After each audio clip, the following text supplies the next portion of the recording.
예, 오늘 70번째 예배네요. 그 제목을 제가 전통의 길, 말씀의 길. 이 제목 잡을 때 제가 어떻게 하냐면 말씀을 준비 다 하고 나서 여기에 어울리는 제목이 뭘까 생각을 많이 합니다. 오늘 제목이 굉장히 길었다가 이렇게 또 압축이 돼가지고 이렇게 나오는데 제가 보니까 제목이 잘 된 것 같아요. 긍정하시면, 인정하시면 고개 좀 끄덕거려 주십시오. 예. 이게 제목을 보고 이 말씀의 뜻이 이 어떤 방향이겠다라고 기대하는 거, 이게 참 중요하거든요. 그 전통의 길, 말씀의 길. 예. 마태복음 15장 1절에서 16장 28절까지 말씀입니다. 이 말씀 중에는 제가 지난번에 앞에 본문하고 비슷해서 땡겨서 한 것도 있고, 지난 11월 1일 날 제가 살펴보니까 설교한 내용도 있어서 그 부분은 빼고 하겠습니다. 먼저 15장 1절부터 20절 말씀, 잘못된 전통을 따르는 외식입니다. 외식. 전통은 참 좋은 것 같은데 오늘 보니까 잘못된 전통이다. 이것이 결국은 외식이다. 그러네요. 그때의 바리새인과 서기관들이 예수께 나와 이르되 당신의 제자들이 어찌하여 장로들의 전통을 범하나이까? 떡 먹을 때에 손을 씻지 아니하나이다. 대답하여 어찌하여 너희의 전통으로 하나님의 계명을 범하느냐? 다시 읽겠습니다. 어찌하여 너희의 전통으로 하나님의 계명을 범하느냐? 하나님이 내 부모를 공경하라 하시고 또 아버지나 어머니를 비방하는 자는 반드시 죽임을 당하리라 하셨거늘 너희는 아버지에게나 어머니에게 말하기를 하나님께 드림이 되었다고 하기만 하면 그 부모를 공경할 것이 없다 하여 전통으로 하나님의 말씀을 폐하는도다. 외식하는 자들아, 이사야가 잘 예언하도다. 이 백성이 입술로는 나를 공경하되 마음은 내게서 멀도다. 사람의 계명으로 교훈을 삼아 가르치니 나를 헛되이 경배하는도다 하였느니라. 무리를 불러 이르시되 입으로 들어가는 것이 사람을 더럽게 하는 것이 아니라 입에서 나오는 그것이 사람을 더럽게 하는 것이니라. 이에 제자들이 바리새인들이 이 말씀을 듣고 걸림이 된 줄 아시나이까?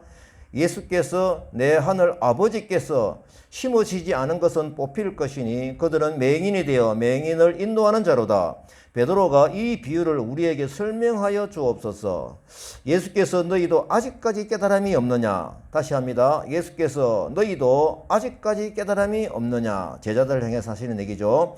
입으로 들어가는 모든 것은 배로 들어가서 뒤로 내버려 두는 줄 알지 못하느냐? 입에서 나오는 것들은 마음에서 나오는 것은 악한 생각과 살인과 간음과 음란과 도둑질과 거짓 증언과 비방이니 이런 것들이 사람을 더럽게 하는 것이요 손을 씻지 않은 손으로 먹는 것은 사람을 더럽게 하지 못하느니라. 아멘. 아멘을 하면 다시 읽습니다. 예.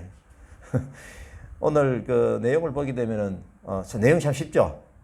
하지만 내용은 참 내 핵심 내용은 깊이 좀 생각을 해봐야 될 내용입니다. 예수님이 오늘 뭘 지적하셨냐 하면은 전통을 지적하는 것이 아니고 외식함을 지적하고 있습니다. 사실 진실된 신앙생활을 하는 데 있어서 가장 큰 적은 외식인 것 같습니다. 신앙생활 안 하는 사람, 또 처음 시작하시는 분은 이런 부분에 크게 문제가 안 되겠죠. 자, 이 지적을 받을 대상이 누구입니까? 오늘 대화의 당사자로 나와 있는 바리새인들은 물론 예수님을 지금 전적으로 따라다니는 제자들까지도 이 내용에 포함이 됩니다.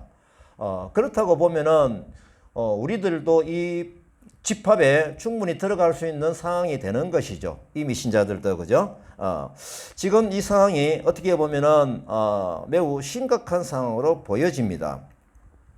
왜냐하면 잘못인데도 잘못을 깨닫지 못하기 때문에 그렇습니다. 바리새인들은 지금 자신들이 진리처럼 따르고 있는 전통의 기준으로 지금 예수님 팀의 잘못, 제가 팀이라고 하는 건 예수님과 제자들을 포함해서 얘기입니다. 그 잘못을 지적하며 예수님의 판단을 요구하고 있습니다.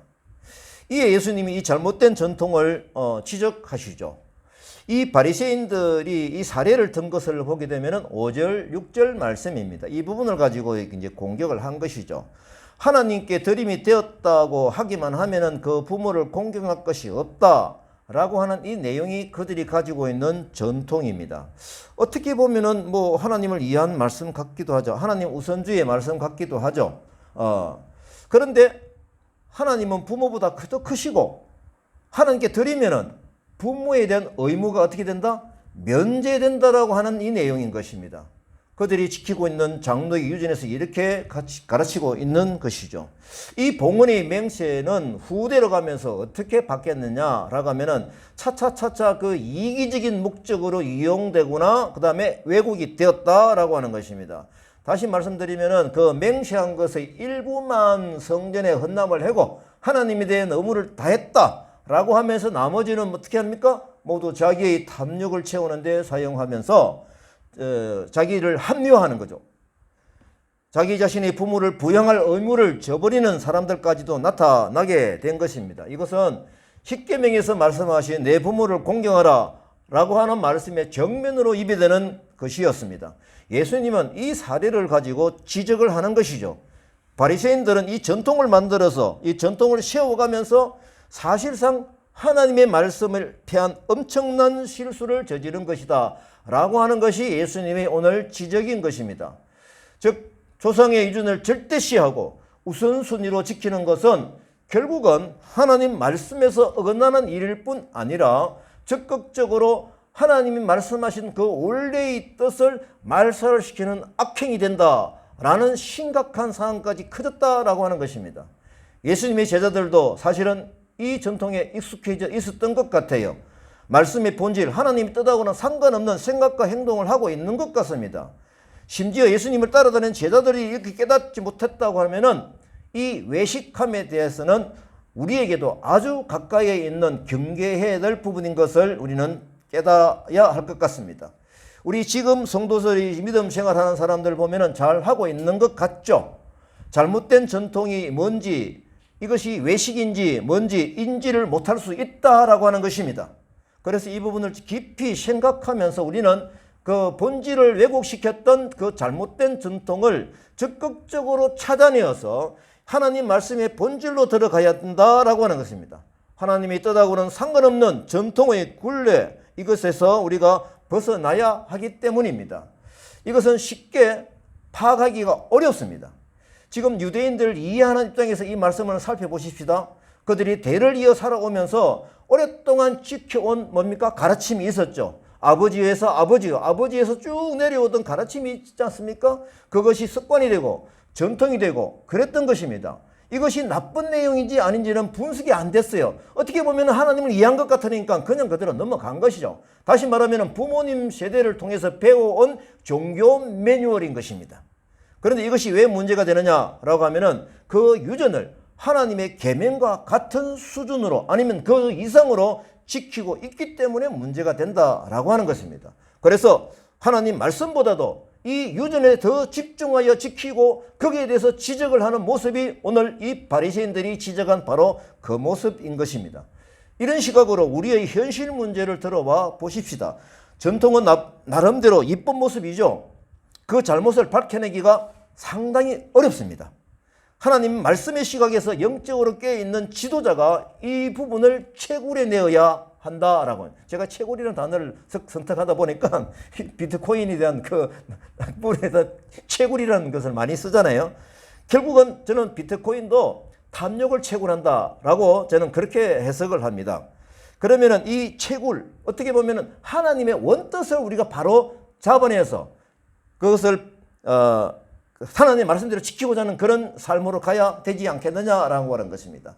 자, 그런데 이 잘못된 전통을 알 수 있는 절묘한 기회가 왔다라고 하는 것입니다. 깨있는 지도자들이 교회 안에서 이런 잘못된 전통을 지적하고 부분적으로 하고 있었죠. 그런데 그것이 울림이 적었습니다. 이제는 이 울림이 굉장히 커지고 있습니다. 이 기회는 아이러니하게도 1년 6개월 동안 고통을 주고 있는 코로나 사태 때문인 것입니다. 지금 코로나 사태 때문에 교회가 많이 흔들리고 있습니다. 지금 그 증상이 많이 나타났습니다. 이 부분은 이미 예상했던 그 지도자들이 많이 있었거든요. 그대로 가네? 라는 것이 현실로 지금 느껴지고 있습니다. 두드러진 모습 하나는 뭡니까? 한 목소리를 내지 못하고 이익에 따라 견해에 따라서 왼쪽과 오른쪽 아니면 A팀과 B팀이 서로 이견으로 충돌하고 있는 모습을 많이 보게 됩니다. 똑같이 하나님의 말씀을 보고 있고 똑같이 성령의 그 영향력 아래 살고 있는 성도들이라고 하면 똑같이 한 목소리로서 하나님의 본질을 지켜야 되는데 이렇게 잘못된 전통 때문인지 부딪히고 있다라고 하는 것입니다. 제가 이 부분에 있어서는 지난번에도 한 말씀 잠깐 적용을 했는데 이현모, 침신대 이현모 교수님이 강의가 생각이 나고 메모를 해둔 것 오늘 같이 연결되는 걸 제가 말씀을 좀 드리도록 하겠습니다. 그분이 하신 말씀입니다. 한국 교회가 코로나 사태를 겪으면서 가장 피부에 와닿는 어려움은 무엇인가? 라고 분석을 할 때 바로 예배 모습이다 라고 합니다. 그러니까 온라인 예배를 대면 예배를 하던 부분을 비대면으로 가니까 혼란이 많이 왔다 이겁니다. 모여서 예배를 드리면서 살아왔는데 어느 날 갑자기 이렇게 모이지 못하고 온라인 예배를 드리게 된 것이 가장 큰 변화이다 라고 합니다. 이렇게 오랫동안 진행되다 보니까 굉장한 불안감이 엄습해 온다. 염려가 커진다. 여기에 빠지게 됐다라고 하는 것입니다. 어떤 내용인가요? 대면 예배에 비해서 소통이 불완전하고 불만스럽다라는 거죠. 그 다음 공동체의 교제가 매우 약해진 것 같아. 불안하다. 어떤 어른들은 이렇게 쓰더라고요. 정말 이 교회에 못 가고 그러니까 뭔가 절망적인 느낌이라는 거예요. 이제 아무 희망이 없다. 사람에게 사귐도 없어져 버리니까 외톨이 같다라는 그런 말들을 종종 듣게 되었습니다. 또한 커진 것은 신앙적인 개인주의가 굉장히 커졌습니다. 신앙은 교회도 필요 없고 성도도 필요 없고 나 혼자만 하나님 만나면 되지 뭐 또 이렇게 그 나름대로 논리를 키워가면서 교회에 대한 왜곡된 판단을 하고 있다라고 하는 것입니다. 만남이 없으니까 전도도 안 되지. 그 전도 못하는 것을 합리화하고 있습니다.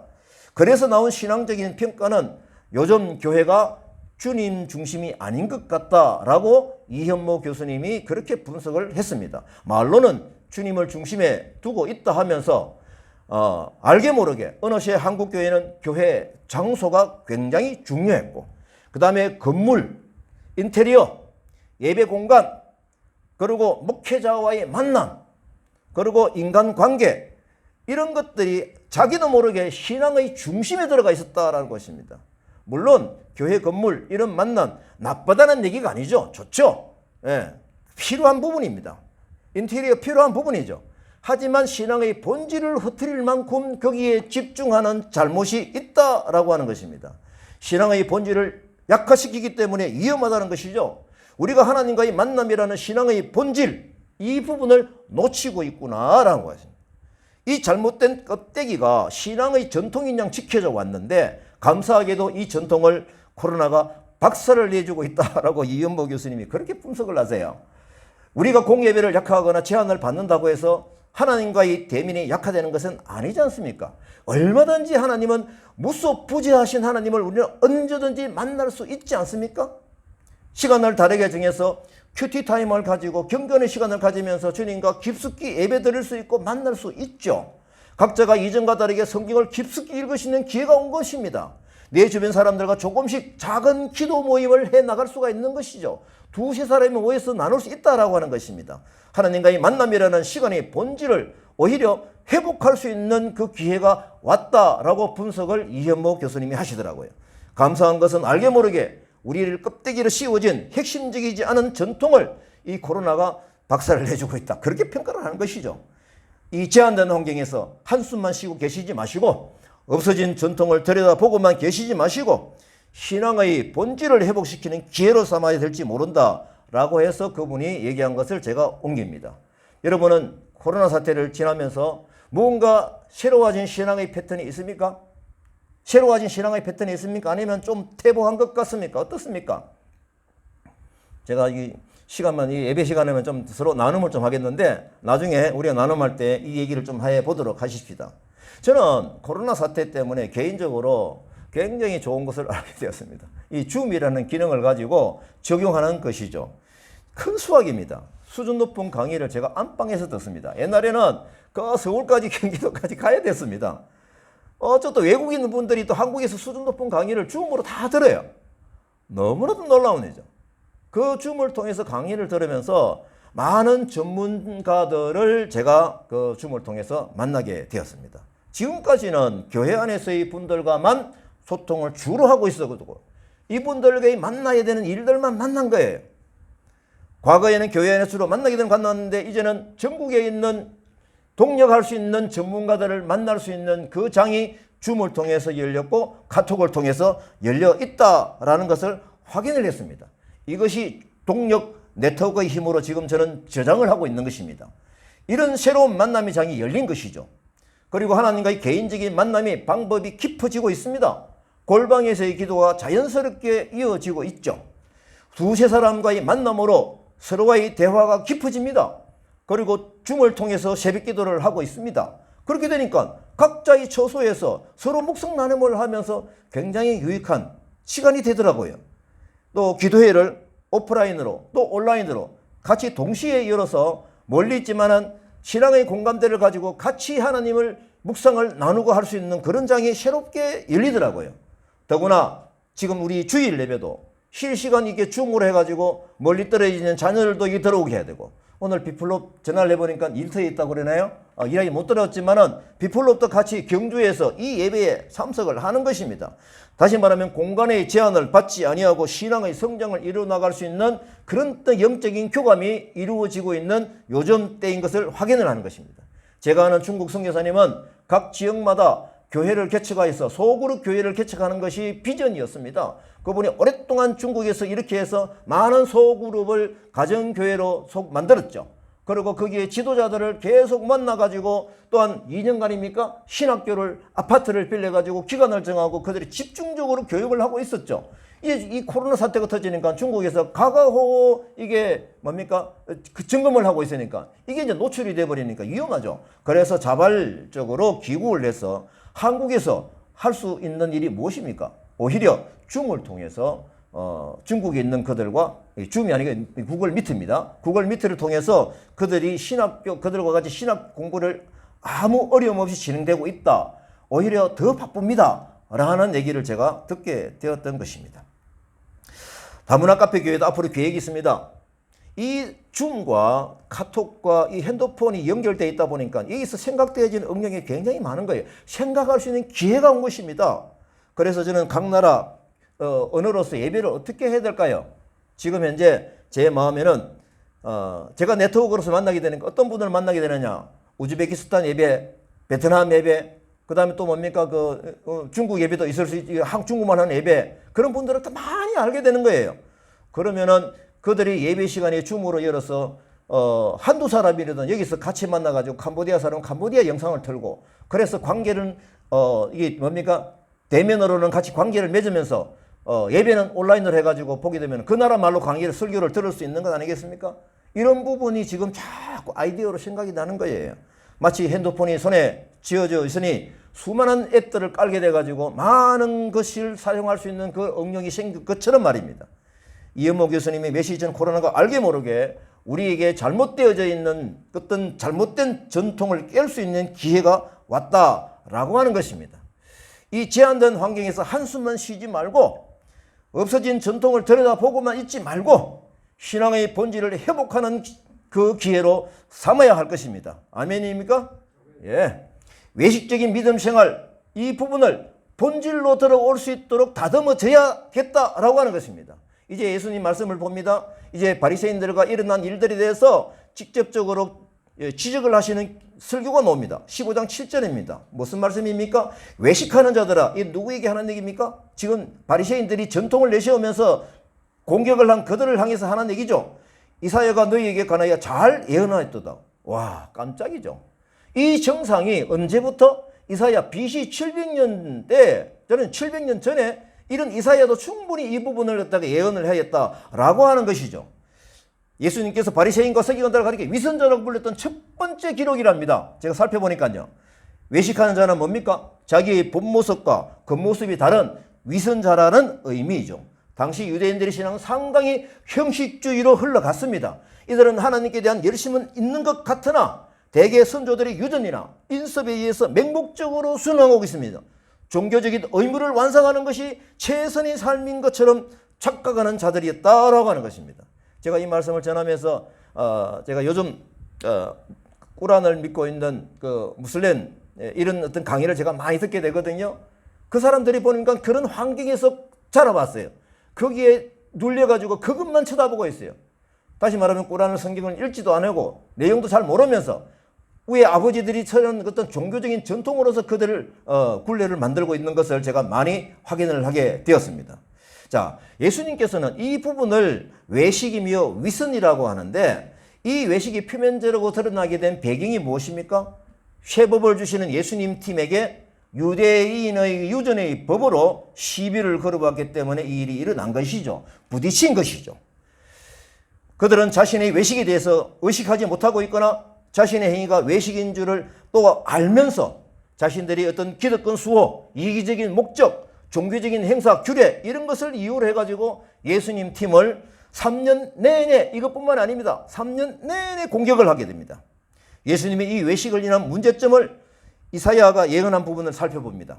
29장 13절이더라고요. 제가 읽겠습니다. 주께서 이르시되 이 백성이 입으로는 나를 가까이 하며 입술로는 나를 공경하나 그들의 마음은 내게서 멀리 떠났나니 그들이 나를 경외하면 사람의 계명으로 가르침을 받았을 뿐이라. 무슨 계명? 사람의 계명으로만 받는다 이 말이죠. 이것이 외식인 것입니다.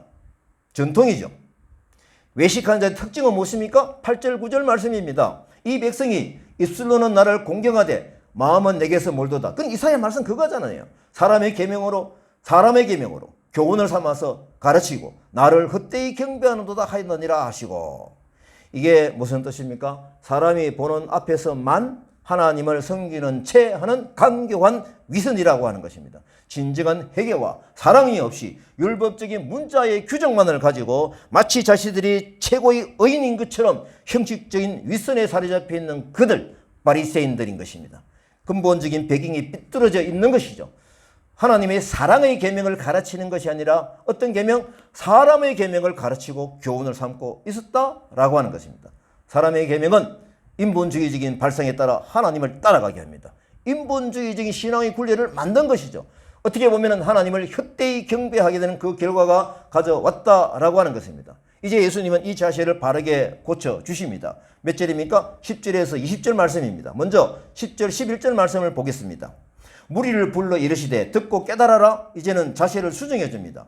입으로 들어가는 것이 사람을 더럽게 하는 것이 아니라 입에서 나오는 그것이 사람을 더럽게 하는 것이라. 오늘 대화가 어떻게 시작이 됐는지 아시잖아요.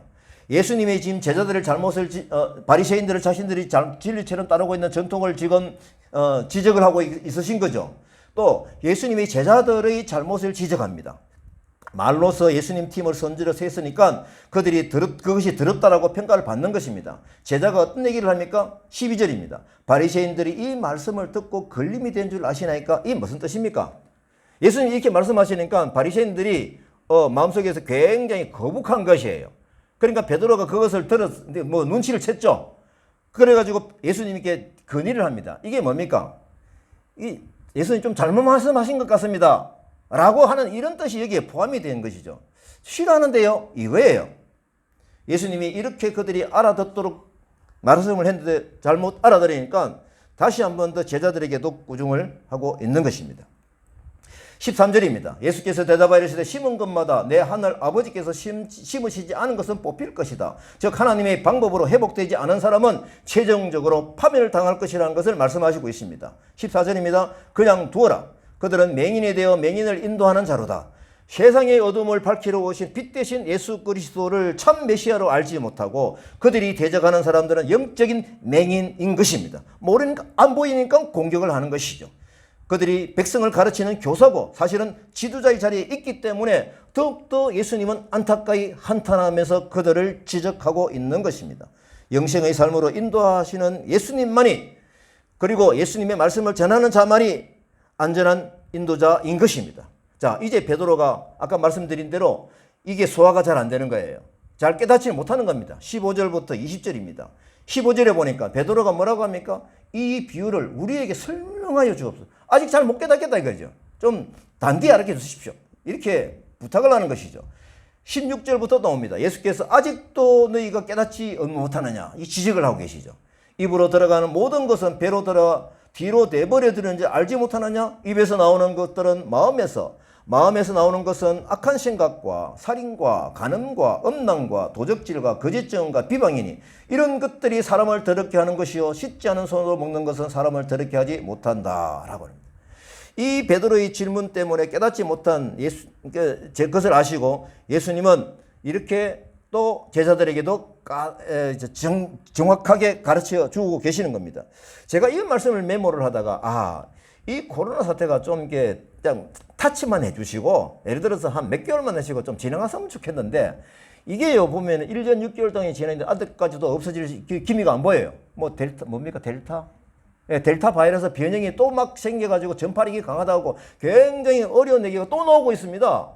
이게 무슨 뜻일까 생각합니다. 지금 예수님의 가르침이 이렇게 우리가 잘못된 전통으로 가지고 있는 것이 아직까지도 개선이 안 되니까 다시 시적을 해주시는 것이 아닌가라는 시간적인 기회가 있다라고 하는 것을 우리가 깨달으면 좋겠습니다. 수정되어야 될 전통의 무게가 너무나 커서 그렇다라고 하는 것입니다.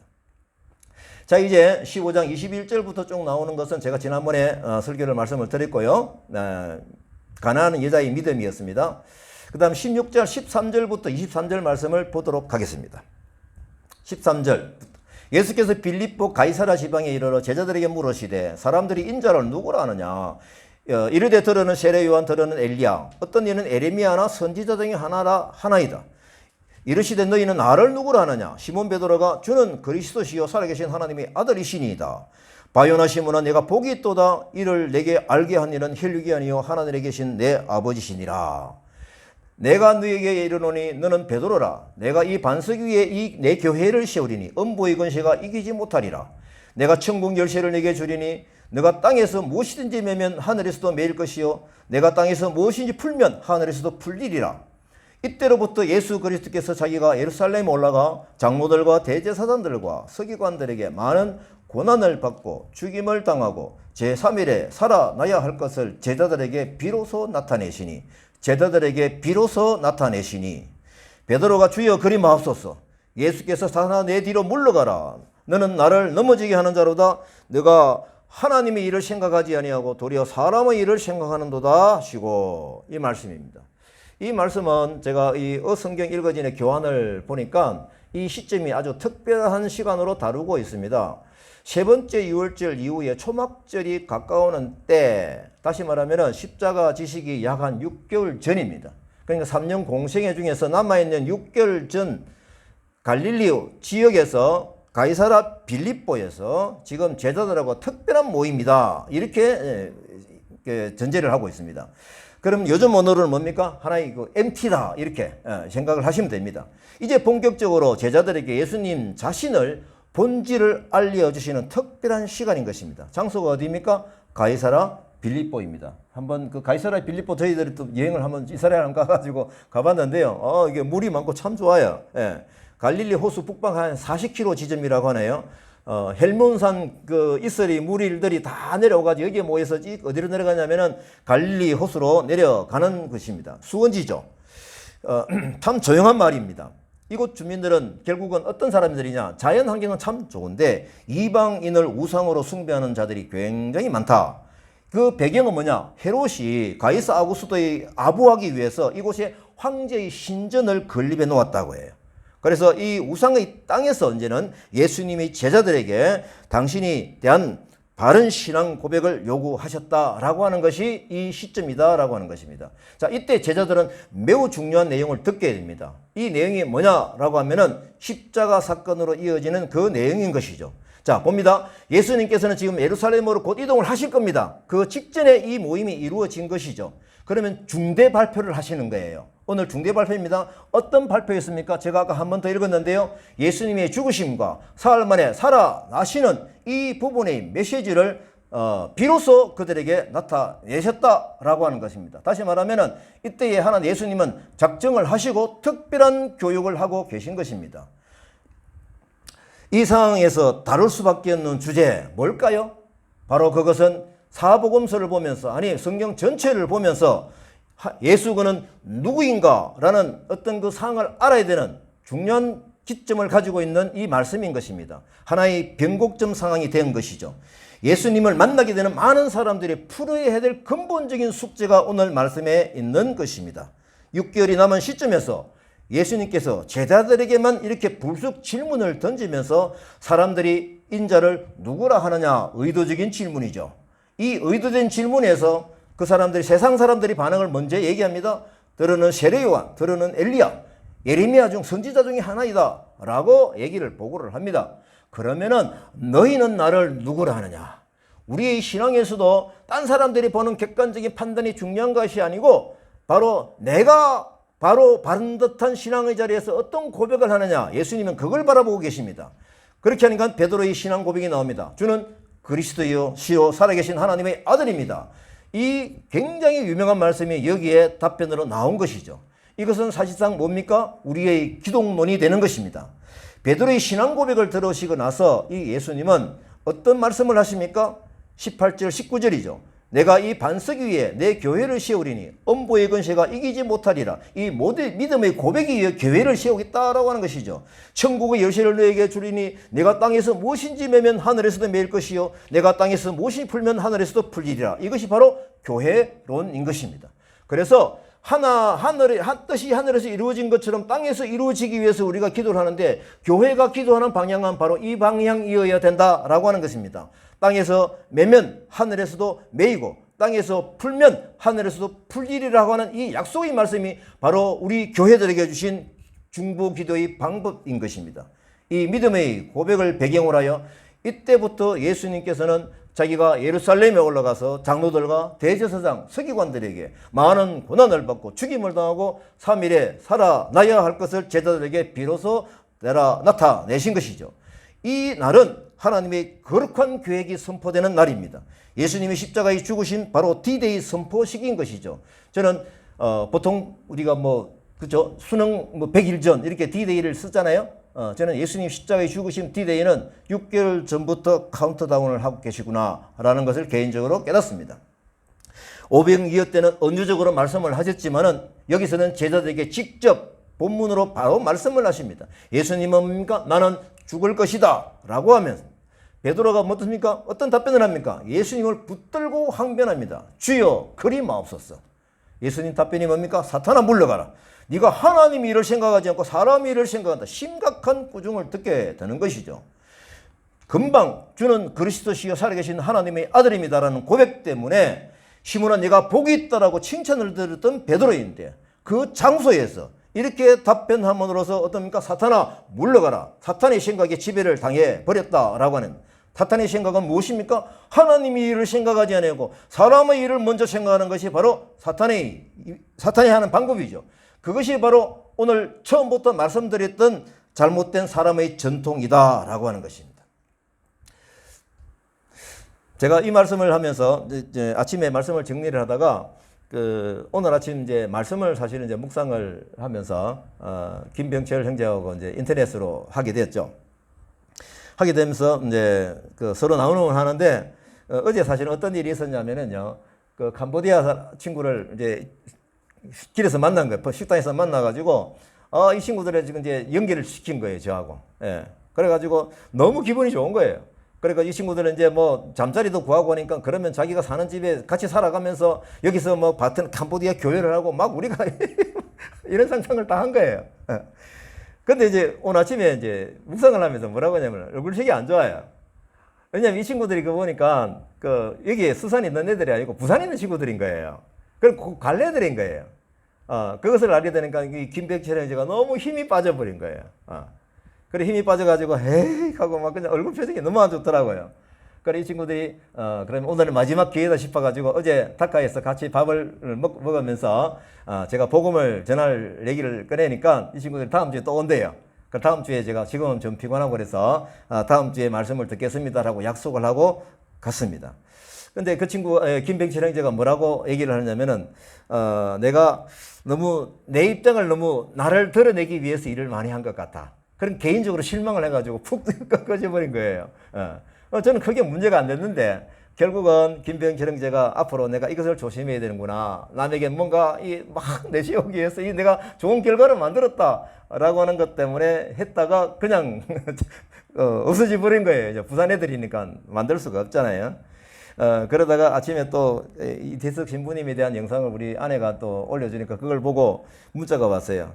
문자가 왔는데 내용을 읽어보겠습니다. 오늘 막 그게 회복이 된 것 같아요. 밀양수산에서 외국인 사회 가시는 최인기 장로님, 효경 권사님 열심히 헌신하십니다. 기도해 주세요. 제가 영상을 보고 느낀 점을 말씀드립니다. 경청하기를 진심으로, 무욕으로, 공감을 가지고 공동체 안에서 이 5가지를 생각하고 행동하는 성도의 삶을 살겠습니다. 이렇게 문자가 온 거예요. 자, 이렇게 보면 우리는 사탄의 생각이 침투하지 못하도록 매일매일 한순간 한순간 경계를 해야 하는 것입니다. 지금 가이사랴 예수님께서 하시는 특별교육은 여러 가지 내용이 참 많이 있습니다. 바로 뭐냐면 기독론이고 교회론이고 바로 종말론적인 내용이 다 있는 것입니다. 주제가 뭐였습니까? 너희는 나를 누구라고 생각하느냐라는 것입니다. 때는 언제였습니까? 바로 예수님 십자가 지시기 6개월 전이었죠. 어디입니까? 가이사랴 빌립보 휴양지입니다. 여기는 로마의 신 판신전이 있는 그것이 바로 그곳이죠. 아까 전에 사진을 보셨잖아요. 자, 어떤 내용이 나왔습니까? 나는 체포될 것이다. 그리고 죽는다. 3일 만에 살아난다. 이거죠. 그래서 행동 지침이 나옵니다. 예루살렘 행을 준비하여라. 일단 우리가 가브나움으로 들어간다. 짐 챙겨라. 뭐 이런 부분이죠. 여기에서 우리가 보게 되면은 신약 성경에 대한 것은 사복음서는 뭡니까? 기독론이죠. 그 다음에 여기서 주는 그리스도시요 살아계신 하나님의 아들입니다. 라고 하는 것이 바로 기독론인 것이죠. 그러면 어떤 일을 하셨나요? 십자가의 고난과 죽으심, 부활 성천을 하시는 것이죠. 기독론의 핵심은 십자가의 죽으심과 바로 부활인 겁니다.